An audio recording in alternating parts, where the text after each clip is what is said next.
एक सवाल है, अगर किसी की यादें ही उससे छीन ली जाएं, तो क्या उसका वजूद, उसका अस्तित्व भी मिट जाता है? चलिए आज याददाश्त, एक बहुत बड़ी साजिश और हमारे होने या ना होने के इसी सवाल में गहरे उतरते हैं। और इस पूरी कहानी की शुरुआत होती है एक खत से, एक चेतावनी। और सबसे अजीब बात, इसे भेजने वाला इंसान कागजों के हिसाब से कभी पैदा ही नहीं हुआ था। तो ये खत पहुंचता किसके पास है?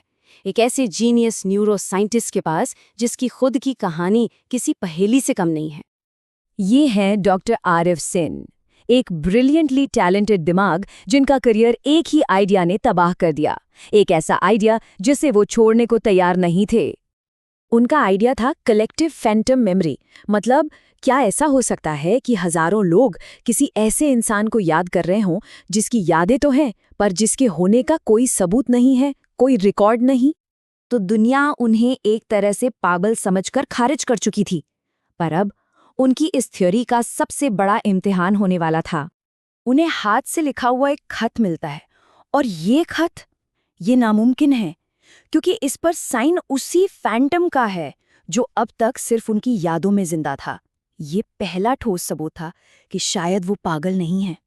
तो ये एक कागज का टुकड़ा एक बहुत ही डरावना सवाल खड़ा कर देता है कि क्या होगा अगर जिसे सब लोग उनका वहम समझ रहे थे, वो असल में एक बहुत गहरे छिपे हुए सच की पहली झलक हो। और इस खत की वजह से वो एक ऐसी साजिश की दुनिया में खिंचते चले जाते हैं जो उनकी सोच से भी कई ज्यादा खतरनाक थी। उन्हें पता चलता है एक शैडो ऑर्गेनाइजेशन के बारे में जिसका नाम है द साइलेंट लेजर। एक ऐसा ग्रुप जो पर्दे के पीछे से इतिहास को कंट्रोल कर रहा है।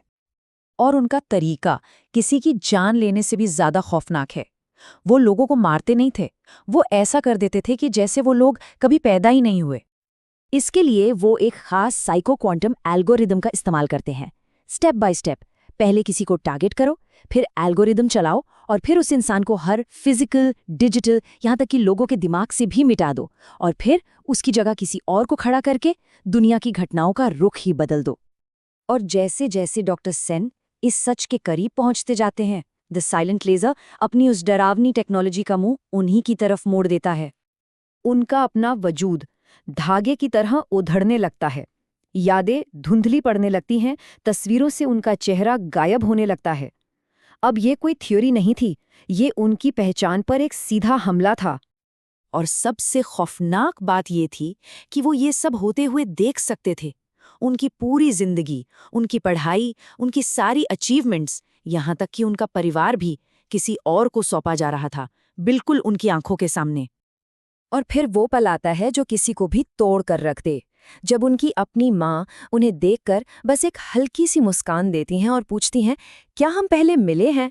बस ये इस बात का सबूत था कि उन्हें मिटाने का काम लगभग पूरा हो चुका है।